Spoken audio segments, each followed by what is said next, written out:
Скопјани повеќе нема да лутаат по околните планини во потрага по соодветна локација за да ги погребаат своите миленици. Наскоро главниот град ќе добие јавни гробишта за милениците, односно секоја општина одделно ќе се изгради гробишта на јавна површина. Ова го договориле министерот за локална самоуправа Златко Перински, градоначалникот Орце Ѓоргиевски и Агенцијата за храна и ветеринарство. Во периодот што следува ќе се дефинираат локациите низ општините, а потоа ќе стартува и реализацијата. Ова ќе представува решавање на деценискиот проблем и крај на праксата по смртта труповите на милениците да не се фрлаат заедно со комуналниот отпад или да се закопуваат на јавни површини и други несоодветни локации за таа намена, зашто ќе треба да се направи соодветна измена на одредени законски решенија. Скопје се соочува со уште еден горлив децениски проблем кој досега ниту еден градоначалник не успеал да го реши, а тоа се безбројните бездомни животни. На средбата станало збор и за овој проблем.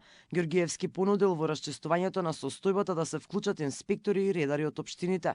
Исто така градоначалникот и председателот на ЗЕЛС предложил и воспоставување на систем на прифатилишта за кучиња во секоја општина. Директорот на агенцијата Оливер Миланов најавил дека во предлог измените на Законот за благосостојба на животните предвидени се предлозите од Друженијата за заштита на животните, а ќе се земат предвид и предлозите на општините.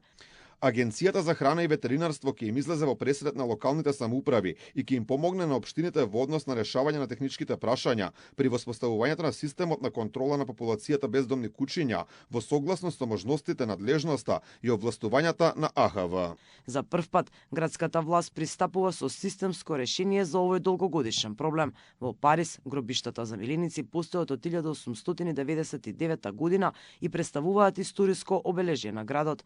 Гробишта за миленици има и во Лондон, Мадрид, Малага, Рим, Милано и многу други европски градови. Таму бездомни животни речиси и да ги нема, благодарение на стерилизација, прифатилишта и програми за вдомување. Во регионот јавни гробишта за миленици има во Риека и е едно од најстарите во Европа.